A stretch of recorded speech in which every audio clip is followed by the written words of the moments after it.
حضرت علی فرمانے لگے میری 5 باتیں یاد کر لو، اور فرمانے لگے اونٹوں پر بیٹھ کر تلاش کرنے نکلو گے تو یہ باتیں تمہیں ملیں گی کہیں بھی نہیں، لے لو ہم سے حاصل کر لو، یہ فیض ہے۔ فرمایا ڈھونڈنے نکلو گے نہ ڈھونڈنے تو تمہیں یہ ملیں گی، ڈھونڈنے سے نہیں چیزیں ملیں گی۔ فرمانے لگے 5 باتیں لے لو یار حضرت شیر خدا کی 5 باتیں، آج اس کو سبق کے طور پر رٹا لگا لو، اسے یاد کر لو، دل میں بٹھا لو۔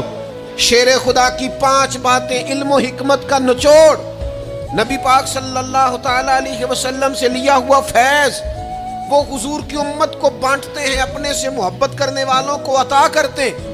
حضرت مولا علی شیر خدا فرمانے لگے 5 باتیں لے لو، تم اونٹوں پر بیٹھ کے نکلو گے تو تھک جاؤ گے، لیکن یہ باتیں تمہیں کہیں نہ ملیں گی۔ حضرت علی باتیں بیان کرتے ہیں، فرماتے ہیں پہلی بات یہ یاد رکھنا، بندے کو امید صرف اپنے رب سے رکھنی چاہیے۔ جیت جاؤ گے دوستو دنیا میں اگر یہ بات آ گئی، بچ جاؤ گے، دل ٹھنڈا رہے گا، بے قراریاں، بے چینیاں، پریشانیاں جان چھوڑ جائیں گی۔ امید صرف اپنے رب سے رکھو۔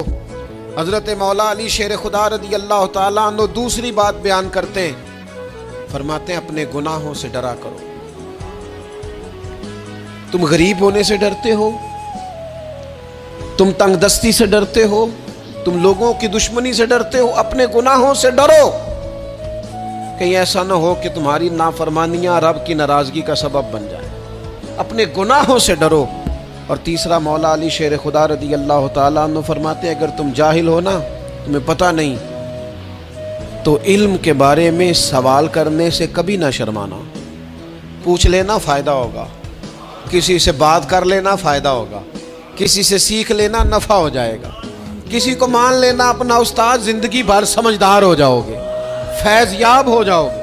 اور حضرت علی شیر خدا چوتھی بات ارشاد فرماتے ہیں، یہ علماء کے لیے، فرمایا اگر عالم کو کسی مسئلے کا علم نہ ہو تو غلط بات نہ بتائے، بلکہ کہہ دے واللہ اعلم، اللہ بہتر جانتا ہے۔ یہ بات یاد رکھیں، جس بات کا پتہ نہ ہو، جس کی خبر نہ ہو، جس پر عبور نہ ہو، اس بات کو آگے بیان نہ کیا جائے اور کبھی بھی غلط بات نہ بتائی جائے۔ یہ حضرت علی شیر خدا ہمیں سبق دیتے ہیں۔ اور 5ویں بات حضرت علی شیر خدا ارشاد فرماتے ہیں یاد رکھنا، ایمان میں صبر کی وہی حیثیت ہے جو جسم میں سر کی حیثیت ہے۔ اپنی زندگی صبر کے ساتھ گزارنا، زندگی میں کبھی بے صبرے نہ ہونا، حوصلہ نہ چھوڑ جانا۔